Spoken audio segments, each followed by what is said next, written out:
Who was the oldest Cassidy you could think of? Well, in this family that we know, it would be the patriarch, Mr. Yeah. Jack Cassidy. Mr. Jack Cassidy. He was born March 5th, 1927. Yeah, so he would have been 88. No. 98. Older. Shirley's 91, so Yeah. So Yeah. that's 98. He'd have been 98 years old. Girls, they were a big age difference. That was part of the love story. Yeah, right. That's true. And his official name is John Joseph Edward Cassidy. Yes. He had a long name. Yeah, I think that's what the Irish did. They gave them all those names, and then they go and change John to Jack. That's a normal Irish nickname. Yes. And there's no reason for it. I know. It. My nephew's the same way. His name is John, and we call him Jack. It's just always been a nickname. Yeah. Became official. Right. And he was born in New York City. His mom's name was Charlotte, and his dad's name is William, and he was the youngest of 5 children. So interesting. That makes sense. Interesting there, but I think he was an afterthought because I don't think his mom was planning on having any more kids. She was in her late 40s when she had Jack. That's a noops baby. And he felt that. Yeah, I think she was done. So Jack had a hard time growing up. Boy, women didn't go into menopause early back then, did they? If I don't she know. was able to have a baby in her late 40s, boy, oh Yeah, boy. I guess things were still functioning. Yeah, well. TMI. Yeah, in Shirley's book, she says that he's being referred to as the change of life child. There you go. Yes. Yeah. One last hurrah. But the problem is she didn't want him or loved him. No, I hated that. I hated when she passed away what she said. She said, just promise me, you'll go to church. And he just felt really hurt because why would she say that after he felt like she treated him terribly? Yeah, so apparently she just beat him relentlessly, and made him do work around the house and clean all the time because his mom was a clean freak.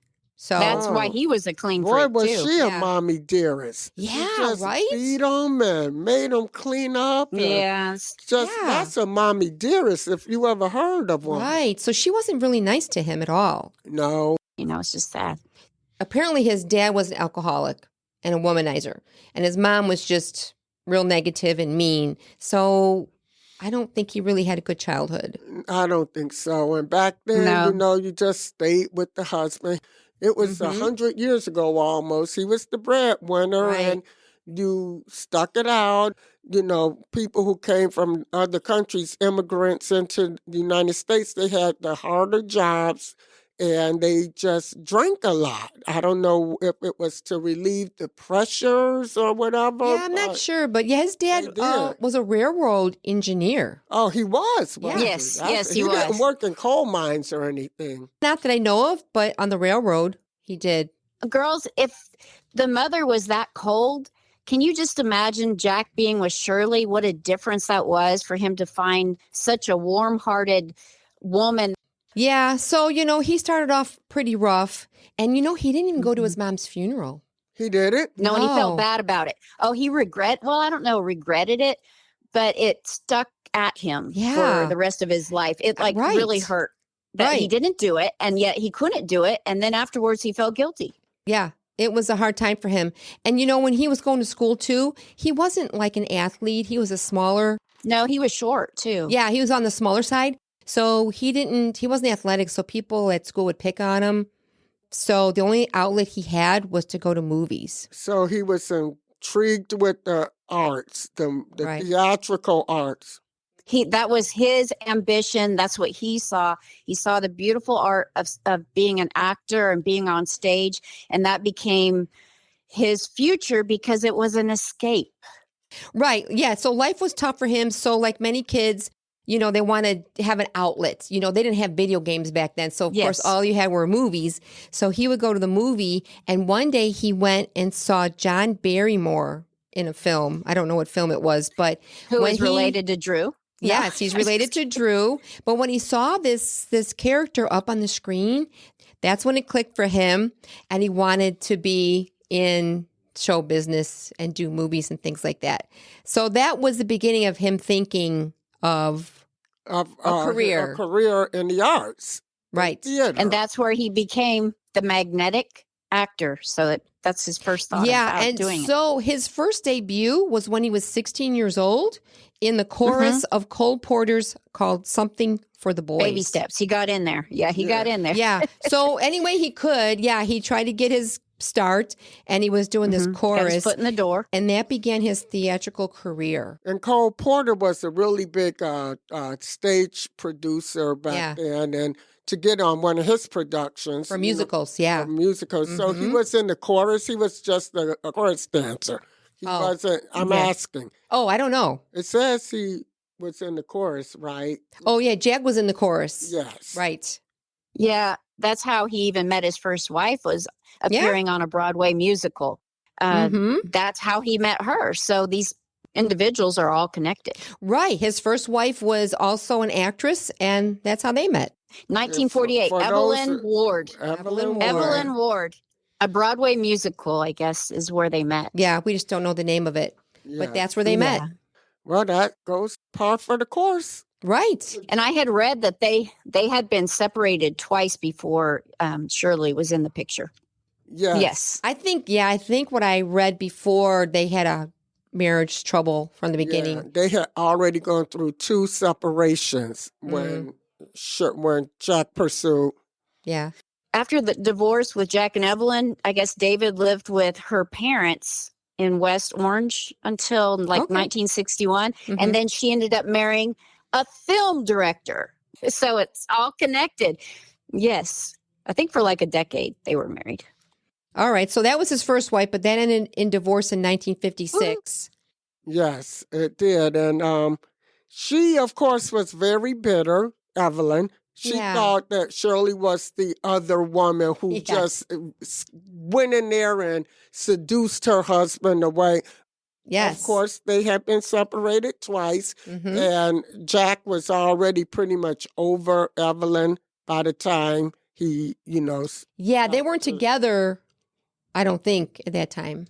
Right. When he met Shirley. And he even asked her for like this quickie Mexican divorce. Right. Yes, that's what happened. Yes. And it was within, did they get married? Sure. Never mind. I'll get into their love story first. I can't wait to tell that. Yeah. So how did Jack meet Shirley then?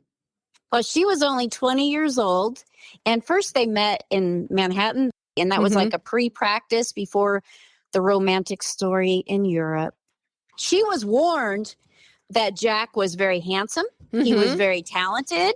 And he would be playing her leading man in the Oklahoma show. Right, the European tour. Not. Yes, but she was told not to fall in love with him in real life. It was only supposed to be on screen. That's true, because I think the director of the show said we only fall in love in the play. It is only on stage that we do this. Do not take this outside. But when she... And they did. Looking at him, she said, oh, but he's so handsome. And then his blonde hair and the hypnotic blue Irish eyes is how she said it. Yes. He was a charmer. He sparkled with charisma. And she also used the word suave. Yes. Yes. Oh, she was smitten with him. Boy. Yes. All the warnings she got, and she just said, nope. And she said he was so brilliant with art, with fashion, and with fancy food. And he knew the books he had read, and she was just mesmerized. Yes. But you know what? Him. The first time she saw him, though, I guess he was making a call on a phone in the backstage of the theater. Yes, I read that. She thought he was too pretty. Yes, she didn't think would be. So she didn't go there. She was at first. She was just like, well, he wasn't her type of man. No, and she first fell in love with his voice, but there was a point where she already floated up into that cloud 9, and she felt like she was under his spell, because he was such an amazing singer. He was an amazing actor. She was trying not to like him. She was, like she said, she was predisposed to dislike him. But Cindy, like you said, when she first saw him and she looked at him and she thought that he was too maybe good for her. And so when she was trying, she was singing, and then he actually told her that she was a good singer, and that helped to give her confidence. And because he told her that, she was able to like hold on to those notes longer and stuff. Oh, right. Yeah, right. He tried to help her with her singing skills. He coached her. And it helped. It helped her. Yes, that was her lesson. And well, she was only supposed to be that Hollywood Cinderella and the star of Oklahoma. But then in 1955, girls, on June 18, that's when that date happened. They were in a restaurant and they were overlooking the Eiffel Tower in Paris. And then did you guys read about in her book what she was wearing? She wore a lace dress, white high heels. Okay, picture this. And she had her hair in a ponytail, but with the prettiest, shiniest white ribbon tied around the back of her ponytail. Aww. You can just picture how cute she looked that night. Just adorable. And she remembers looking across the table into those beautiful, hypnotic blue eyes. And she felt like she was in the most romantic movie ever. Speaking of people that like to do movies, she just felt like she was in one right then. And she thought, well, there was somebody else that was supposed to meet them there, but then she realized that Jack probably put this together where that person wouldn't actually show up. Right. So then, how it would become. It was a setup. Yes. And she was younger. She didn't catch on for a while, and she was waiting for somebody else to join them. But she couldn't complain. But this date was the one I had talked about a long time ago. But I studied into it a little bit more, and she said that Jack was so good with conversation. He loved her stories. If a guy listens to our stories, it melts us. Like that's the way it works. And the first song listened to, right? And what was the first song they sang together? It's kind of ironic. Say it, Cindy, because I'm thinking of it. Yeah, and it goes with it. Right. It says people will say we're in love. Yes. Kind of ironic because that's what they were doing at the time. They're falling in love. Yeah. Yeah. Cindy and I were talking about the nickname he gave her, which was Mouse. Yeah, Mouse. But did you know, Cindy, before that, he called her Stony Jones? Oh, because remember, like you guys, the Stony? Yeah. Her family has the brewery. So I thought, okay, that's cool. Well, the night in Paris, they also danced the whole night into the next morning. And what's ironic about all this, well, first of all, Jack asked if it would be okay if the driver were to stop so they could get out and dance and walk and talk on the bridge, talk about romantic. You can just imagine. But think of all the energy and happiness that was put into this, and they were expected the next day to do the production. Yes. They still had a job to do. Yes. And here they didn't sleep. Yeah. But anyway, he walked her to the door, and she didn't let him come in the room, but she looked at him, and he looked at her, and he said, "I'm going to marry you someday." But he was married at the time to Evelyn. Yeah. Yes, I know. But probably because of the separations and stuff. Then But what I heard is that they were divorced on the same day he got married to Shirley. Yes, like the divorce I didn't want to say that, though. Was finalized the same day he married Shirley. Yes. I was like, did I read that right? No. Yes. It's a Mexican one where it was quick. So a quick one, yeah. Right. Maybe. I don't know how close all of that was or where they were each time and all the details behind it. But and I think they lived in New York at the time then. Okay. They got married and lived in New York. A lot happens they were living in New York. What happens in New York stays in New York, but we know some of it. But Jack didn't want to leave New York because I know eventually he went to California. Yes, he didn't want to go to California. Didn't want to go to California because he thought there was nothing out there for him. He liked New York. He obviously followed her because that's what she wanted. Yes, exactly. Right. And, Shirley was in the movies and stuff. So where do you go? You have to go to California, to be in this business, to be a part of all that. Yes. If you want to make it, you got to get to California. Otherwise, you're going to just be in theater. Right. In New York. That proves that she did have a little willpower, Shirley did, because she knew where she needed to go and he knew he needed to be with her. So they went. There's a lot to everybody's story. Yeah. Right. Yeah. So good thing they did. So Shirley was in the movie, so they had to relocate to California. Correct. And at the time when they were in New York, at that point, Shirley was thinking about Jack's son, David, because Jack really wasn't. And yes, you know, at some point, Shirley even knew that Jack wasn't spending enough time with him, and she's a good mama. David just wanted so bad for Jack to just acknowledge him, and David wanted to be just like him. Yeah, and he did. Even at the point of when Shirley would bring David to the apartment and stuff. Right. It was almost like David wouldn't say anything and he wouldn't really warm up. And Shirley said at one point, well, he's not happy. And Jack said, well, he just better get happy. Of course, that was kind of like, who knew that he wasn't good father material at all. No. Well, some of Jack's issues, Shirley thought, could have been tied to, like, as a child, he had parental neglect, and so he suffered too, and he didn't know maybe how to be a good dad right at first, you know. And Shirley was there to try to help him and help David, and she was amazing, still is. Right. Well, think about it. Yeah, his dad probably didn't want anything to do with the kids either. Right. He probably was not around. He was a railroad engineer, and yeah, he was busy with his drinking and his womanizing. That beautiful love story of Jack and Shirley, and it is a great story, how they came together, how they connected, how they got married. But, you know, Mr. Jack There's Cassidy, two sides. He had a big appetite for sex. He really did. Yeah. He was a womanizer, and just like his dad. He loved to be with women. And at one point, he told Shirley, you know, there was a role that he wanted in a play. Cole Porter was putting on. And he told Shirley that he wanted that role so bad that he gave Cole Porter the opportunity to have sex with him. And he said, I'm not gay. I'll just do whatever it takes to get a part. To get a job. Isn't that how the casting couch started? Yes, yes.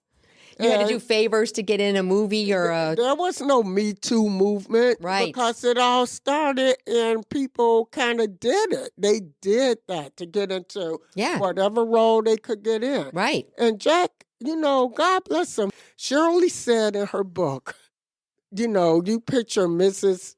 Partridge. Oh, she wrote a lot in there, that book. And Mrs. Partridge was America's mom.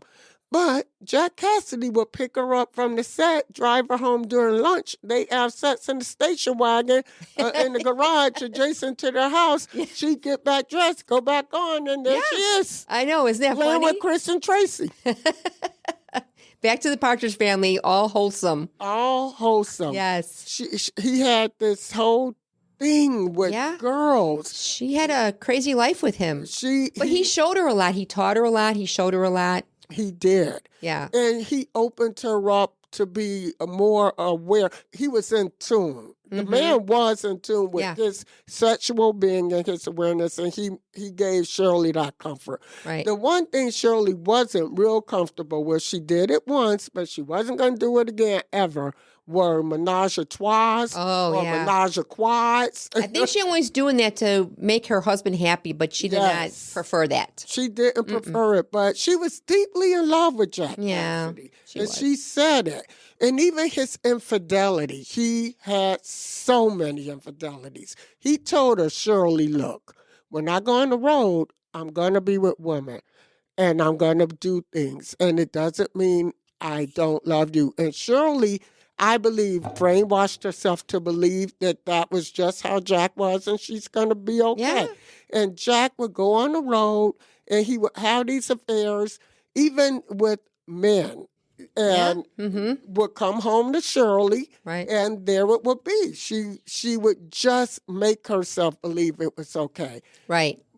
For the sake of everybody. With the kids and everything that she was having, she wanted a stable life. But I think it goes along with his addictions. So it does. That leads into his addictions.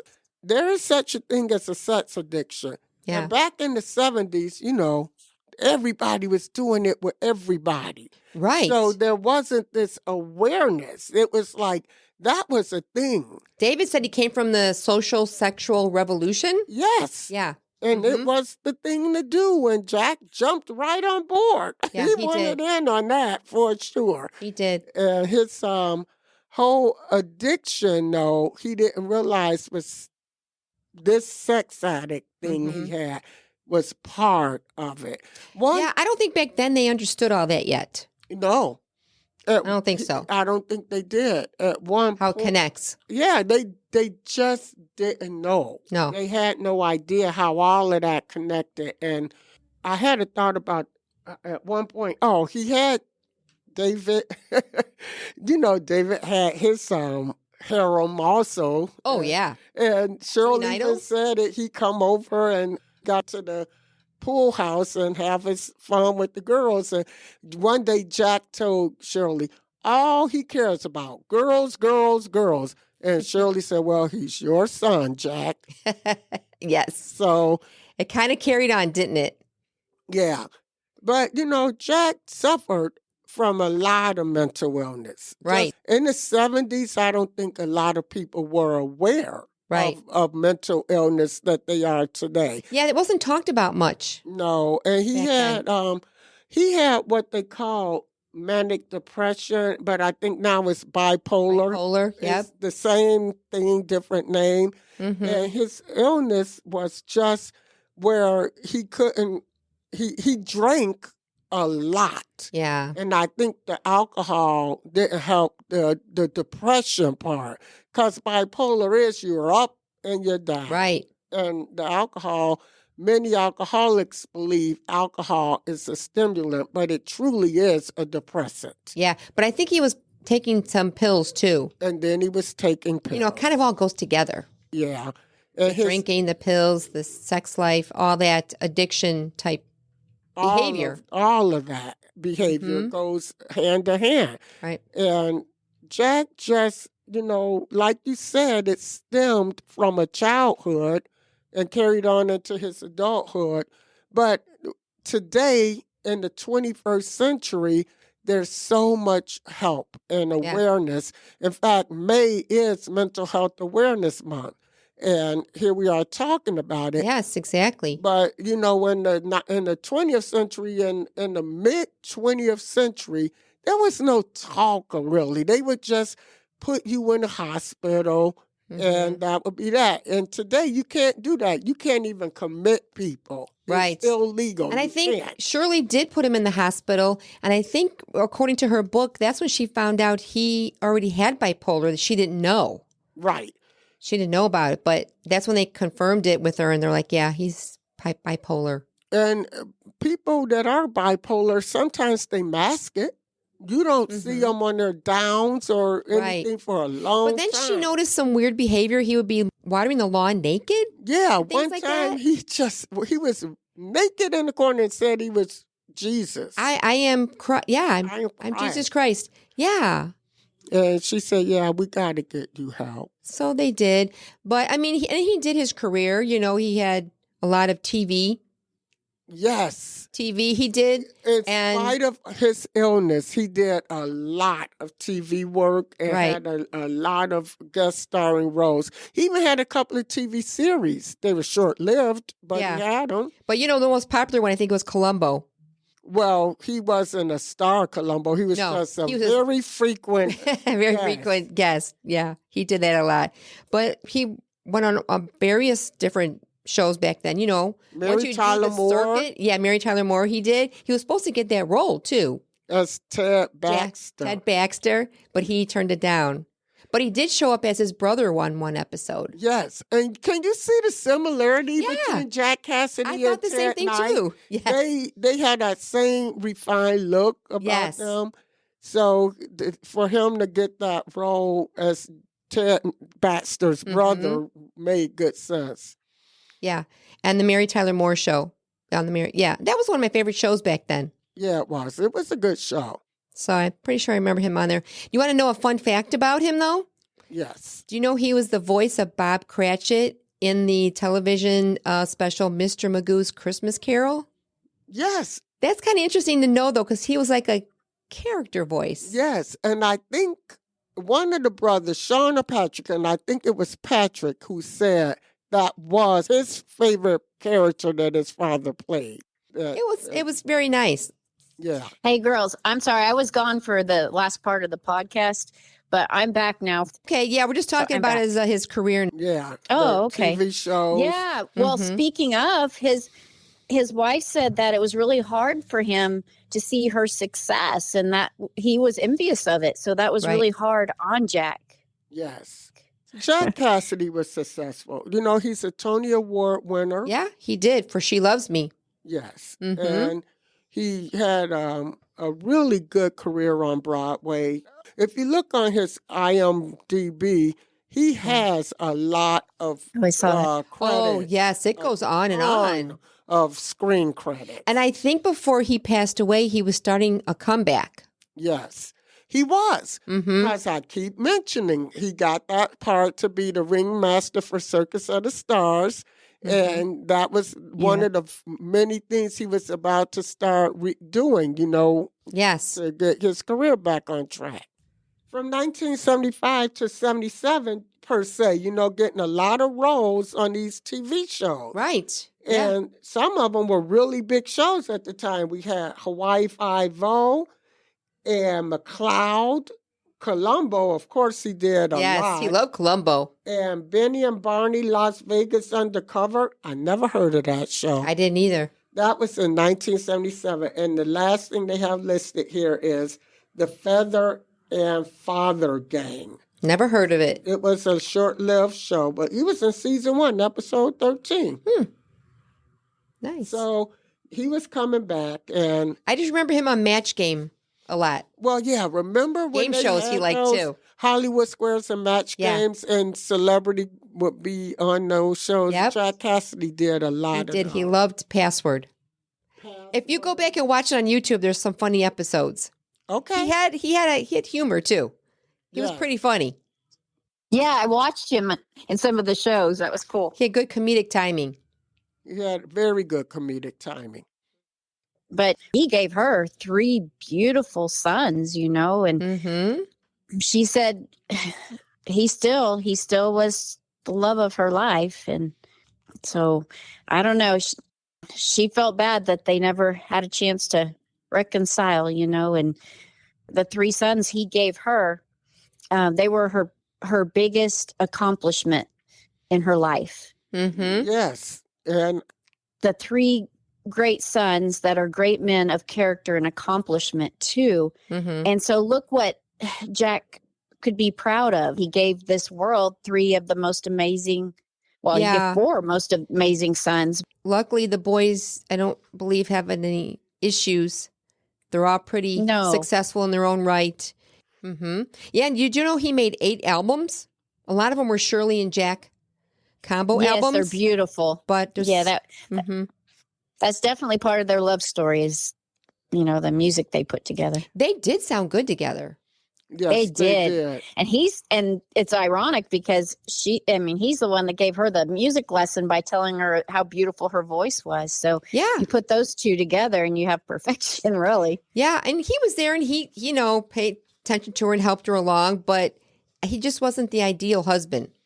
Or father. But, you know, with his shortcomings, he was a good man and they loved him. They said he had a good heart. Right, so they eventually divorced, and then I think he passed away a year later.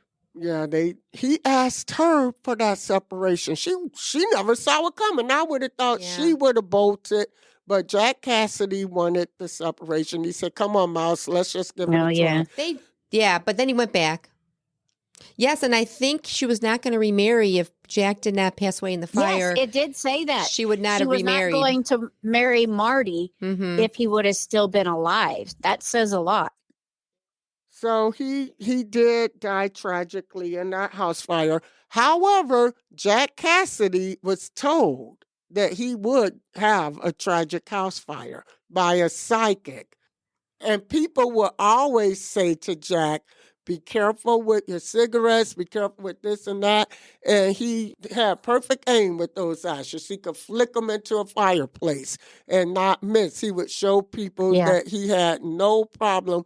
And the irony of it all is he did die because of carelessness with his cigarettes. Yes, and I think I read something about that too, where they said, no, it's not going to be lung cancer. It's not going to be anything related to you having cancer. It's going to be something like a fire. Yeah. And he had a fascination with fires too. Yes, he had that big... He almost burned down the house one time. Yes, he did.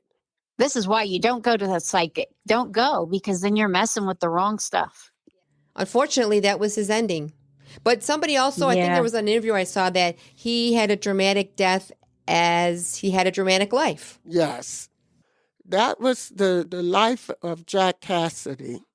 And it is Mental Health Awareness Month. So if you're in crisis and you need to speak with someone, the Substance Abuse and Mental Health Services Administration's national hotline number is 1-800-662-HELP. 1-800-662-4357. That's right. So his legacy would be carried on by his children. And grandchildren. And they said if you walked into a room, he lit it up. I could swear